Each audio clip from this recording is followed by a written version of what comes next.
Zdravo drugari, dobrodošli u moj blog Sticky's Adventure. Čekaj da skinem naočare. Zdravo drugari, dobrodošli u moj blog Sticky's Adventure. Znači, to je blog u kome ću ja pokazivati i deliti s vama moje avanture, da li to bilo na motoru, ispod vode, putovanja. Jednostavno, adventure, što bi rekli na novosrpskom ili na engleskom, adventure blog, u kome ja sam hoću da podelim moje avanture po svetu, po svetu. Ovo je bilo sad prvi, što ćete vidjeti, je prva vožnja ove godine na motociklima. Da obeležimo sezonu, mi i moji drugari iz motokluba Bezbednost. Išli smo na jednu malu, kratku vožnjicu do Obrenovca. Jeste da je možda malo dosadno, međutim, lepo je provesti vreme s društvom, to je najvažnije, društvo je najvažnije, a ambijent može da bude i malo dosadno, ali nema veze, meni lično dok je društvo ok, to je meni sasvim ok, tako da eto, to ću da vam pokažem. Možda je malo amaterski, još uvijek se učimo, ali eto, što bi rekli, bear with me, budite izdržljivi sa mnom, pa ćemo biti bolji. Hvala vam, pa se vidimo u blogu. Ćao!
Gdje će da budu oni, kažeš? Gdje su oni sada? Posle skretanja na zadu, ona pumpa s desne strane.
Hoćemo Kneza Miloša, a?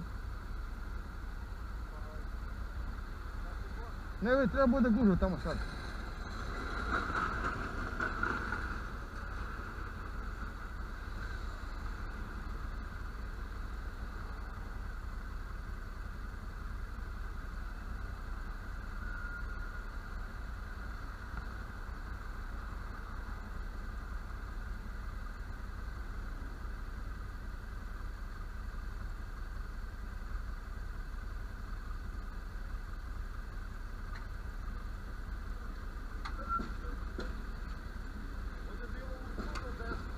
A?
Idemo pojedem metka ambasade, pojedem nadu. Desno, levo, pardon. Idemo levo sad. Tako, kamion levo.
E sad idemo pored stare američke ambasade i idemo tražiti Jani, tamo se nalazimo sa svakim grupu i onda pričamo dalje. Problem. Tamo gdje prekinem i onda i to je to, tamo.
Idemo. E pa drugari, evo kao što sam rekao ranije, ovo je prva vožnja sezona 2022. Skupili smo se mi iz kluba, motor kluba Bezbednost i vozili smo kratku vožnju jednu po lepom danu, sunčan dan, išli smo od Beograda do Obrenovca. Bilo nas je oko 10. Drago mi je da je bio naš kolega i drugar Mićko koji je prvi put vozio svoj motor novi s nama i mislim da mu se jako svidelo. Meni je drago da je on bio s nama, tako da mogu da uživam. Kao što sam objasnio, znači Beograd do Obrenovac i mada je možda bila malo monotona vožnja, ipak nama kao pravim motorđima i parkerima to je uvijek lepo i lep dan i uvijek iskoristimo priliku da odemo negde, da li to bila kratka vožnja ili dugačka, nema veze. Meni, kao što sam rekao ranije, je bitno društvo i bilo mi jako prijatno.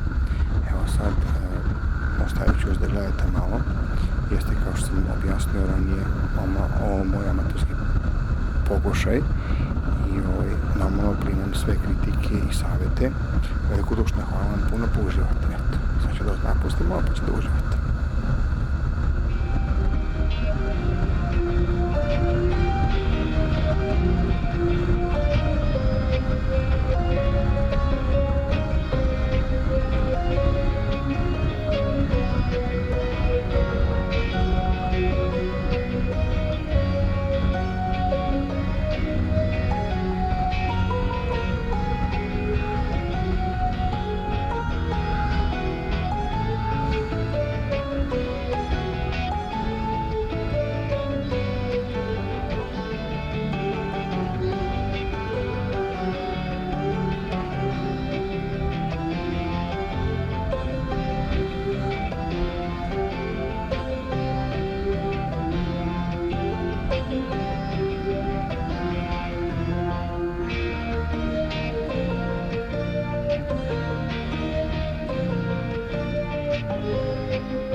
Drugari, evo ga sad Mićko, o kome sam pričao, on je ovaj momak s desne strane, sa plavom maždijom i evo sad ćete da vidite njega, mislim vidite ga tu. Počet ćemo da idemo sad dalje, da se uzikamo. Idemo, znači, to je u stvari bio put iz Beograda kroz Ostružnicu, Umku, Baričiju, Obrenovac, kroz Obrenovac. Naravno, znate da mi motociklisti, motorđe ili bajkeri više volimo sporedne puteve nego autoput, tako da evo, vidjet ćete, ovo je sad lep putić, kažem, kroz te krajeve, prolazit ćemo pored Save, sad evo počinju krivine, znači put je bio uglavnom ravan, naravno mislim da je to Umka, već počeo se da bio i krivine, od toga smo i uzeli išli ovim putem i autoput je ravan, tako da bude zanimljivije. Sad ćete da vidite, već tu počinje krivine, vidjet ćemo ove pejzaže sa Save. Nažalost, kao što znate, januar je baš hladan, tako da je mnogo zelenilo, sunce je malo čudno, u čudnom položaju, ali opet uživancija i društvo koje meni najvažnije, to mi je ispunilo vožnju. Evo, ima i lepih zgrada sa strane, malo smo išli brže, tako nisam mogu da snimim sve, ali eto, malo ste videli jedan, kako da kažemo, preview, što bi rekli na novo srpskom, mali isječak tih kuća i vikendice koje ljude prave tamo. I znači idemo ka Obrenovcu sporednim putem i vidjet ćete malo kasnije, ćete vidjeti i obrise termoelektrane Nikola Tesla A. I evo, sad ćemo se priključiti tamo. Evo, pustit ću vas da gledate malo sad ove krivine.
vam se javim, malo da vam dam turu. Vidjet ćete polako s moje desne strane, ispred mene s desne strane ćete vidjeti obrise termoelektrane Tesla A. Kao što rekao ranije, tu ćemo proći pored nje. Malo u ovom momentu bilo u medijima polemike da je te ugalj koji stavili tu i koji koriste važan, pa nije mogo graditi, pa se pokvarila, pa se popravili, tako da onda kažem ne znam ishodu, stvari znam, ne znam detalje, baš ne tako da se detalje, a znam da su je na kraju popravili da ona funkcioniše, tu dobije dosta Beograda i struje i grejanja od njih, tako da zavisi od njih, a sad ćete vidjeti sve bliže i bliže smo joj. Prelep je dan bio, nije bilo hladnjiko, mislim da bilo 10 stepeni, bilo je toplije. Međutim, kad čovjek ima dobro opremu, kad se natronta i kad misli samo u farmerkama, niti još ja na sreću imam na mom motociklu, imam grejane ručice, tako da nije bilo optimalno. Uživao sam, nosio sam potkopu, to jest hlavu, tako da mi uopšte nije bilo na hladu. I još jedna interesantna stvar, vidjet ćete kad prođemo približavamo se termoelektrani, s naše leve strane vidjet ćete dimnici skoro da ne rade, jedan most radi, mislim, tako da na tom momentu vjerojatno je bila, da kažemo, u remontu, su je popravljali. Kako prelazimo pored nje, prilazimo jednom otvorenom mostu koji nam je jako interesantan. Potičemo malo arhitekturu u Severnoj Americi, on je most od Hamiltona kad stiže iz Toronta. Baš je lep, eto ja ću reći preko njega, to je ne pored, nego preko njega. Idemo i onda se spuštamo s druge strane normalno, prelazimo Savu i vidjet ćete još malo kad prođemo napred, vidjet ćete lepo Savu s leve i desne strane i opet kažem, pošto je vreme bilo hladnjika, nije bilo mnogo brodova, vidjet ćete 1, 2, 3 teretne, da kažemo poslovna brodova, šleperi, tamo su ljudi vide malo ipak splavili koliko vidim, tako da je bilo interesantno prelazimo, to kažem, vrlo je sličan ovome kad prelazite putem QEW ili Queen Elizabeth Way iz Toronto za nagrajeni vodopad ili za Hamilton, da mnogo naših ljudi ima, to su to čovječane i eto slično tome. Idemo sad preko njega i izlazimo na jedan vrlo interesantan kružni tok, a posle toga ćete vidjeti, posle kružnog toka ići ćemo na jedan ravan deo puta, tu nam se polako približava kraj današnje vožnje i te vožnje. Opet kažem, ja sam uživao zbog društva, drago mi je zbog Mićka da je mogao sa provoza, da osjeti svoju mašinu po prvi put na jednoj mini turi i normalno volao bih da se dugo vozimo i da on uživa u tom motociklu. Njega ćemo sređivati malo u klubu, malo će Mićku učiti kako da ga on sam sređuje, da bi uštedeo novac, da se družimo i tako meni je to isto gušt da pomognem drugaru, kolegi ili kolezi iz kluba. Eto, drugari moji, to je bilo za danas. Lep okružni tok. Idemo dalje, pa se vidimo u drugoj epizodi. Hvala vam što ste gledali Stickies Adventures. Sve najbolje. Ćao.